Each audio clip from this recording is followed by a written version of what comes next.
Muito boa tarde, hoje é quinta-feira, 23 de julho e no Band Cidade. O coronavírus em São José dos Campos, a cidade lidera na quantidade de casos. Só ontem foram mais de 400 novos confirmados.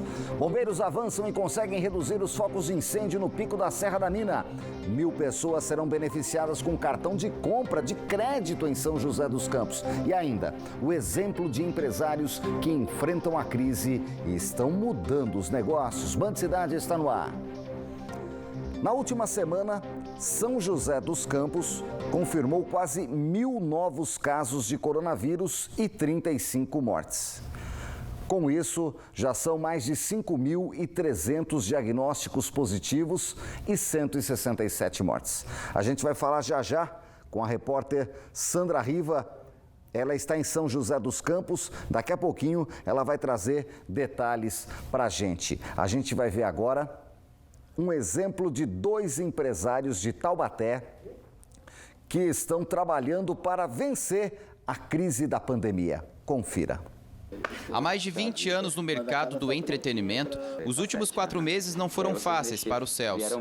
Ele é dono desta casa noturna em Taubaté e confessa que nunca imaginou ter que conviver com a pista de dança vazia por tanto tempo. Antes da pandemia, o local costumava receber em média 2.000 pessoas por final de semana. Era uma alegria só, é festa em cima de festa, o pessoal realmente curtia muito aqui e a gente espera ainda que volte a curtir novamente. Com o setor de eventos parado há mais de 100 dias, desde o início das medidas de isolamento social, foi na cozinha que o Celso decidiu inovar em meio à pandemia do coronavírus.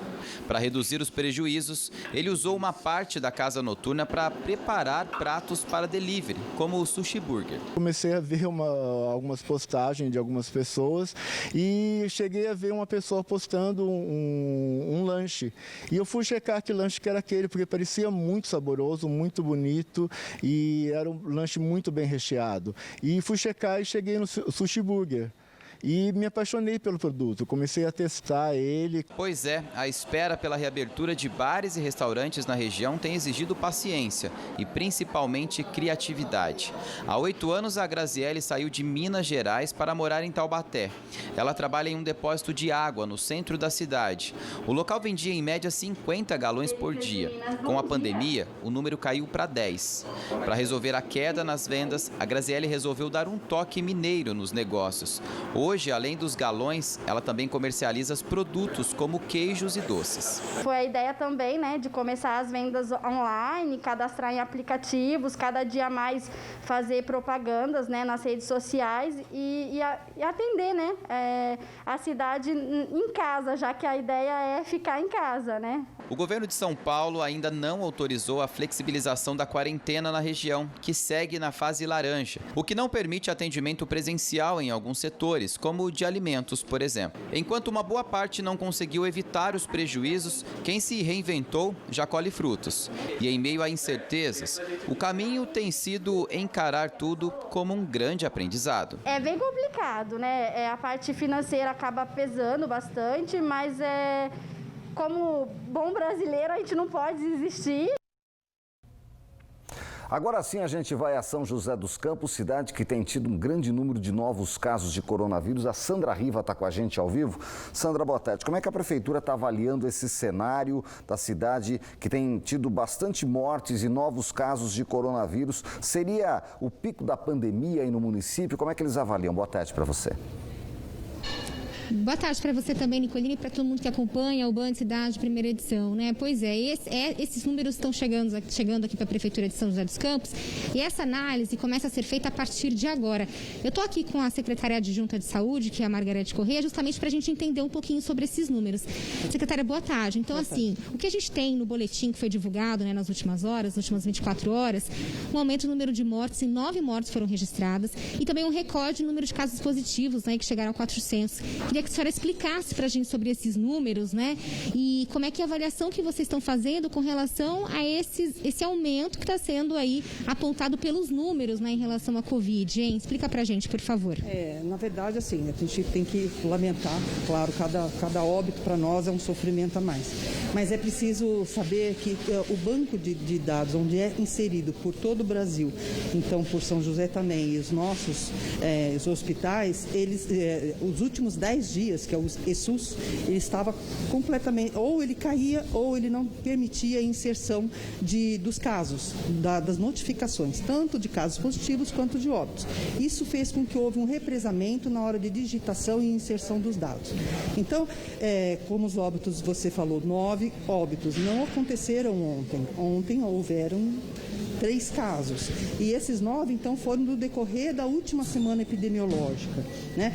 Que não, infelizmente, não está fugindo à regra, né? A gente tem tem mantido num certo platô esses números de casos, tanto de casos positivos quanto de óbitos. E a dificuldade foi, até inclusive em fazer algum tipo de projeção, a dificuldade na inserção desses números reais.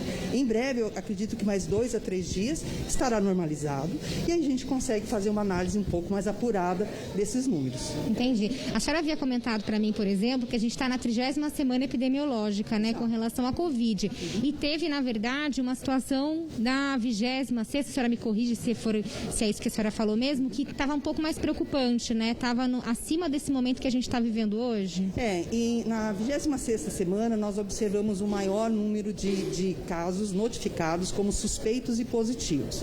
E isso realmente repercute depois de 15 dias, porque tem um desfecho tanto de altas quanto de óbito, e teve realmente um pouco mais a elevação dos óbitos. Mas, em compensação, nós tivemos também uma melhora muito grande no número de recuperados, né? Hoje nós estamos com mais de 7.700 pessoas em recuperação em suas casas e mais de 3.003 pessoas realmente já recuperadas e aptas a voltar ao trabalho normalmente. Tá bom, secretária, muito obrigada pelas suas informações. A gente volta com você no estúdio então, Nicoline. Obrigado, Sandra. Uma ótima tarde.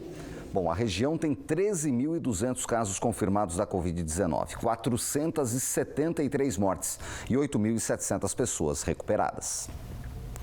Após um novo sobrevoo esta manhã sobre o Pico da Pedra da Mina, o Corpo de Bombeiros informou que ainda há pequenos focos isolados de incêndio no local. Por terra, homens utilizam aparadores e helicópteros dão apoio aéreo. Hoje completa o 7º dia de combate às chamas. Até o momento, uma área equivalente a 600 campos de futebol foi consumida pelo fogo no ponto mais alto do estado de São Paulo. Em Guaratinguetá, os bombeiros fazem buscas a um adolescente de 17 anos no rio Paraíba. Segundo testemunhas, ele estava na companhia de outros 3 jovens e tentava atravessar o rio em um momento de correnteza forte. Um absurdo, né? Quando esse jovem acabou desaparecendo nas águas e os trabalhos para localizar começaram ainda ontem à tarde. Eles foram retomados na manhã de hoje. Agora imagens ao vivo da rodovia dos Tamoios. Esta é a chegada a Caraguatatuba, no litoral norte. A temperatura neste momento é de 26 graus. As temperaturas sobem ainda mais a partir de amanhã. No sábado, mesmo no inverno, a expectativa é chegar aos 31 graus. 12h59, eu volto já com mais notícias. Não sai daí.